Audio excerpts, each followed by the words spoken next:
तुमच्यासाठी कोण आहे तुमची आयडियल व्यक्ती?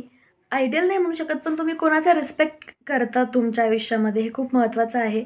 आणि मी माझ्या आयुष्यामध्ये अशा व्यक्तींचा नेहमीच रिस्पेक्ट करत आली आहे, जे खूप कष्ट करत आहेत, खूप कष्ट केलेत किंवा खूप कष्ट करत आहेत. आणि ते कष्ट मे बी त्यांच्या मूलभूत गरजा भागवण्यासाठीही असतील, पण त्यांना जेवढे होऊ शकेल तेवढे ते कष्ट करतात. ते त्यांचं अन्न, पाणी, निवारा, लहान मुलं, शिक्षण, या सगळ्या गोष्टी भागवण्यासाठी. मग त्याच्यामध्ये एखादा सामान्य माणूसही असेल जो रोज कष्ट करतोय, एखादी बाईही असेल जी सगळं घर सांभाळून तिच्या मुलांच्या शिक्षणासाठी रोज 5-5 रुपये का होईना बाजूला टाकते, बचत करते. सो अशा व्यक्तींचा मला खरंच मनापासून मी रिस्पेक्ट करते आणि करायलाच पाहिजे. तर आज जे व्हिडिओमध्ये मी दाखवणार आहे तुम्हाला, जे मी कैरीचं पन्हं बनवलेलं आहे, तर मी का त्यांना आधी टेस्ट करायला दिलं, का मला त्यांचा रिस्पेक्ट वाटतो, सो कोण आहेत त्या नेमकी ज्या तुम्हाला फोटोमध्ये दिसत आहेत. तर याच्यासाठी व्हिडिओ पूर्ण बघा, विसरू नका व्हिडिओ पूर्ण बघायला. आणि व्हिडिओच्या शेवटी मला एक खूप छान कल्पना सुचलेली आहे आणि ती जर तुम्ही केली तर तुम्हाला खूप समाधान वाटेल असं मला वाटतं, जे की मला वाटलेलं आहे. सो व्हिडिओ पूर्णपणे बघायला विसरू नका. आणि हा व्हिडिओही बघा, तुम्हाला जर माझा हा व्हिडिओ पूर्ण आवडत असेल तर वरती पॉपअप होणारा व्हिडिओ बघायला विसरू नका, कारण अशीच एक खूप छान गोष्ट या व्हिडिओमध्ये आहे जी की तुम्हाला अगदी असं मनाला स्पर्श करून जाईल. सो येस, व्हिडिओ पूर्णपणे बघा.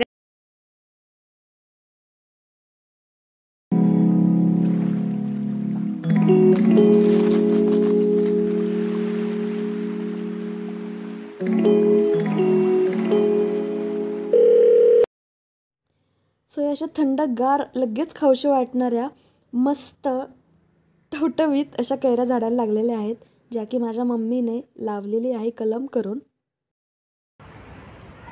सो इथे जे मागे दिसतंय खूप साऱ्या कैऱ्या आलेल्या आहेत झाडाला, पहिल्याच वर्षी आलेल्या आहेत कैऱ्या. सो आज आपण त्याचं बनवणार आहे छानसं पन्हं. सो कैऱ्या तोडण्यापासून तर पन्हं बनवण्यापर्यंत पूर्ण बघत राहा कशी कशी मजा आली आहे ती. आणि त्यासाठी व्हिडिओ पूर्णपणे बघत काठी तयार करून दिली मम्मीने कैऱ्या पाडण्यासाठी. सांगते मला ही तोड ती तोड. जेव्हा आपण एखादं झाड लावतो त्याचं जे फळ आपल्याला आपल्याच म्हातारपणी किंवा आपल्याच आयुष्यामध्ये खायला भेटतं, सो याच्यापेक्षा छान असं अनुभव नाही. आणि खूप आनंद होतो. तिने सगळ्यांना एक वानोळा, आमच्याकडे पद्धत आहे देण्याचं.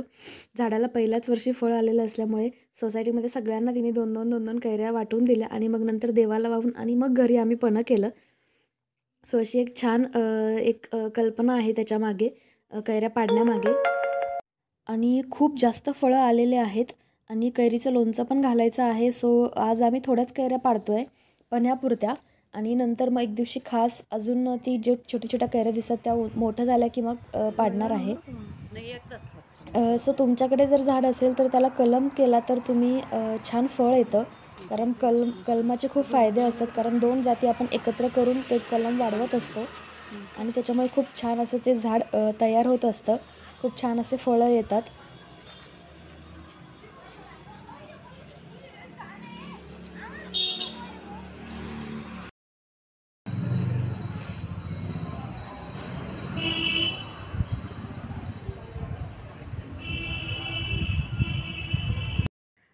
अशा प्रकारे छान असं कैरीचं पन्हं बनवायचा बेत ठरलेला आहे आणि तुम्ही बघू शकत असाल अशा प्रकारे मस्त कैऱ्या तोडून झालेल्या आहेत आणि आता छान थंडगार असं कैरीचं पन्हं बनवणार आहे मी.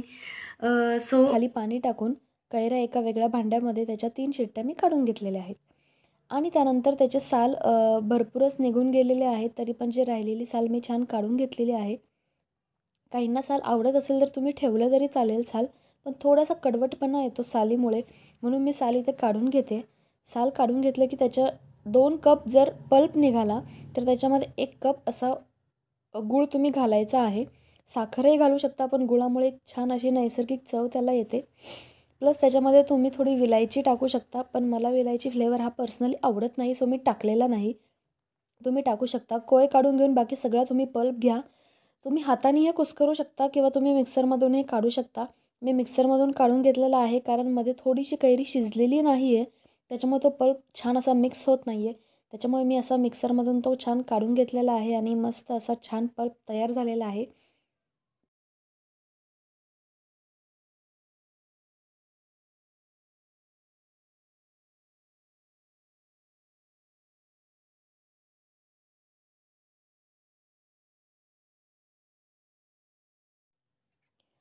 आणि आता मी देत आहे माझ्या त्या स्पेशल गेस्टला छान असा पल्प घेतलेला आहे मी. त्याच्यानंतर एक एक मी आईस क्यूब टाकलेला आहे, थोडासा पुदिनाचा पाला टाकलेला आहे त्याच्यामध्ये आणि पाणी टाकून छान मिक्स करून घेतलेला आहे.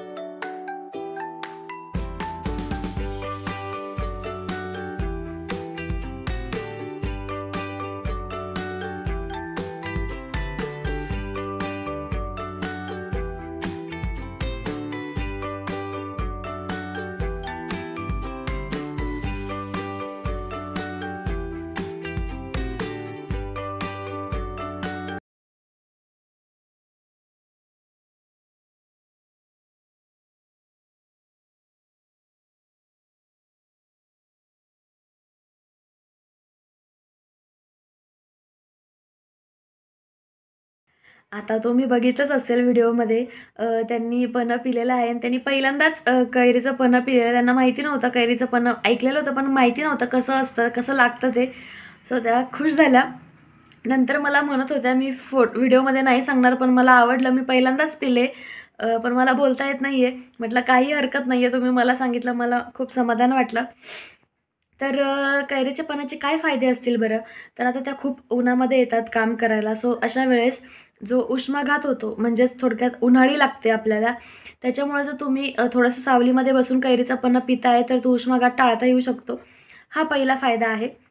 दुसरा फायदा तो म्हणजे असा, उन्हाळ्यामध्ये डोळ्यांना खूप त्रास होतो, खूप जळजळ करतात. उन्हातून तुम्ही बाहेरून आलात किंवा दिवसभर उन्हात काम केलं तर रात्री झोपायच्या वेळेस तुम्हाला असं ताप आल्यासारखं गरम असं वाटतं. सो कैरीच्या पाण्यामुळे तुम्हाला व्हिटॅमिन ए मिळतं आणि त्याच्यामुळे तुमच्या डोळ्यांनाही खूप थंडावा वाटतो. सो हा आहे दुसरा फायदा. तिसरा फायदा तो म्हणजे असा की तुम्हाला जर कॉन्स्टिपेशन होत असेल, तुमचं जर पचन चांगलं नसेल तर तुमचं अगदी छान असं पचन होतं कैरीचं पन्हं नियमित सेवन केल्यामुळे. ॲटलिस्ट एप्रिल आणि मे हे 2 महिने तुम्ही कैरीचं पन्हं दिवसाड किंवा रोज सेवन केलं तर चांगलंच आहे. त्याच्यामध्ये जर तुम्ही गूळ टाकलेला असेल तर पुन्हा एकदा गुळाचा फायदा असा आहे की गुळ शरीराला थंडावा देतो. सो असे छान छान फायदे आहेत. आणि चौथं ते म्हणजे उन्हाळ्यामध्ये सगळ्यांना असं थंडगार पेय पिऊशी वाटतं. सो तुम्ही एक शीतपेय म्हणून रोज सेवन करू शकता कैरीच्या पन्ह्याचे. सो छान छान छोटे छान छान उपयोग आहेत कैरीच्या पन्ह्याचे. आणि ते मी त्यांना सांगितले आणि कसं बनवायचं तेही सांगितलं. सो ते बोलले की मी रोज माझ्या मुलांना देईल, कारण मुलं दुपारचे 12 वाजता उन्हातून घरी येत असतात शाळेमधून. सो अशा वेळेस घरी आलं की ते आईस्क्रीम किंवा लिंबू सरबत अशी मागणी करतात.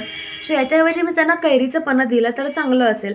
म्हटलं अरे वा, म्हणजे मी तुम्हाला जे कैरीचं पन्हं दिलं त्याच्यामुळे जर तुम्हाला असा फायदा होत असेल तर खूपच छान आहे. आणि व्हिडिओ बनवण्यामागचं हेच कारण आहे, तुम्ही जर लहान मुलं असतील किंवा तुम्ही असाल, तुम्ही जर कैरीचं पन्हं घरात असा पल्प बनवून ठेवला आणि ते रोज सेवन केलं, सगळ्यांना दिलं तर उत्तम असं आहे. सो व्हिडिओच्या आधी मी म्हटल्याप्रमाणे मी एक जी छान कल्पना सांगणार आहे त्याच्याबद्दल सांगते. सो ह्या ज्या तुम्हाला दिसत आहेत फोटोमध्ये या शारदाताई आहेत, ज्या की माझ्या मम्मीच्या घरी मदतीसाठी येत असतात, घरकाम मदतीसाठी येत असतात. त्या रोज येतात, त्या जवळजवळ म्हणजे अर्धा किलोमीटरवरून येतात. पण त्यांचा टाईम जो असतो तो नेमकी दुपारी 1 ते 1:30चा असतो. खूप प्रचंड ऊन आहे सध्या, अक्षरशः उन्हात 5 मिनटं बाहेर गेले की स्किनला असं चटका बसल्यासारखं जाणवतं. ह्या उन्हामध्ये त्या येत असतात. त्यांना 3 मुलं आहेत. 3 मुलं आहेत म्हणजे बॉय बेबी आहेत, तिघं पण. मुलं मोठी आहेत, मोठी म्हणजे एक 7वीला आहे, एक 5वीला आहे आणि 3रीला आहेत. सो शिक्षण चालू आहे त्यांचं. आणि हजबंड वाईफ दोघंही खूप कष्ट करतात. आणि सो अशी फॅमिली आवडते मला, जे कष्ट करून त्यांच्या मुलांना शिकवत आहेत. आणि मला हेच सांगायचं आहे की कैरीचं पन्हं आणि माझं एक खूप छान असं नातं आहे. लहानपणी कैरीचं पन्हं म्हणजे खूप भारी वाटायचं. खूप मोठ्या लोकांच्या घरी गेलं की हे प्यायला भेटतं असं वाटायचं आणि तसं होतं तेव्हा. आणि त्याच्यामुळे ते असं एक वेगळंच नातं आहे त्या गोष्टीसोबत. लहानपणी कधी प्यायला भेटायचं नाही, त्याच्यामुळे मी आज खास हे कैरीचं पन्हं बनवलेलं आहे आणि खास शारदाताईंना पहिल्यांदा टेस्ट करायला दिलेलं आहे. मीही केलेलं नाही टेस्ट, माझ्या मम्मीलाही मी टेस्ट करायला दिलं नाही, पहिले शारदाताईंना दिलं आणि त्यांच्यासोबत त्यांच्या मुलांनाही दिलं घरी. कारण जे मी फील केलेलं आहे लहानपणी मी आणि माझ्या भावानी, ते यांनी करू नये असं कुठेतरी वाटतं. आणि हीच मला कल्पना तुम्हाला सांगायची आहे. तुमच्यासोबत जर असं काही लहानपणी झालेलं असेल किंवा झालेलं असेल म्हणजे ते कुणी केलेलं नसतं, ते आपल्या सिच्युएशननुसार होत असतं. पण तसं काही झालेलं असेल, एखादी गोष्ट तुम्हाला छान वाटायची, ती आता सहज तुम्हाला उपलब्ध होते, तर त्या गोष्टीची किंमत अजूनही करा आणि दुसऱ्यांनाही करून द्या, जेणेकरून छोट्या छोट्या गोष्टींमधून तुम्ही तुमचा आनंद जपू शकाल. आणि तेव्हा जेव्हा मी त्यांना ते दिलं, त्या बोलल्या हे मी कधीच पिले नाही आहे पण छान लागतंय, काय आहे? तेव्हा मला माझी आठवण झाली की मी अशीच बोललेले एका घरी जाऊन की हे काय आहे, आणि मी कोणत्या घरी गेलेली हेही मला सांगावंसं वाटतंय. ते म्हणजे माझे आत्याचे मिस्टर, म्हणजे मी त्यांना मामा म्हणायचे, ते आता नाही आहेत, ते वारलेत. जवळजवळ 3.5-4 वर्ष झाली, त्यांना 3 वर्ष झालीत. पण ते जे मामा आहेत त्यांचा आमच्या आयुष्यामध्ये खूप हातभार आहे असं म्हणायला हरकत नाही. कधी स्कूलचा ड्रेस, कधी स्कूलची फी, सकाळी उठण्यासाठी म्हणून ते गजरचं घड्याळ यायचं आधी, ज्याचा अलार्म व्हायचा आणि मग आपण ते उठायचं, असं वरतून टॅप करायचं. सो 10वीला त्यांनी मला ते घेऊन दिलेलं, का आता तू सकाळी लवकर उठ. आणि जेव्हा मला 10वीला 88% पडले, 88 जेव्हा मला मार्क्स पडले, तेव्हा ते खास नगरवरून बसने आलेले माझा सत्कार करायला, माझं अभिनंदन करायला, माझं कौतुक करायला. अशा खूप छोट्या छोट्या गोष्टी आहे. जेव्हा मी 7वीमध्ये होते, मला जेव्हा स्कूलचा ड्रेस घ्यायचा होता, तेव्हा त्यांनी खास इथे येऊन मला माझ्या पसंतीचा स्कूलचा ड्रेस घेऊन दिलेला. अशा छोट्या छोट्या गोष्टी आहेत. आणि तेच मामा मला एका घरी घेऊन गेलेले त्यांच्या मित्राच्या. तेव्हा मी लहान होते, 4थी किंवा 5वीला असेल. तेव्हा त्यांच्या मित्रांनी मला विचारलं, बाळा तुला काय प्यायचं आहे, सरबत प्यायचं आहे की पन्हं प्यायचं आहे? म्हटलं सरबत तर मी नेहमीच पिते, पण हे पन्हं काय असतं? ते बोलले कैरीचं असतं, जा तुझी काकू बनवते, तू बघ ते कसं बनवते. सो त्यांनी जसा पल्प आपण तयार करून ठेवला तसा करून ठेवलेला आणि जस्ट मिक्स करून आणि पाणी टाकून बर्फ टाकून त्यांनी मला दिलं. मला ते प्रचंड आवडलेलं. मी 2दा त्यांच्याकडनं मागून मागून पिले. सो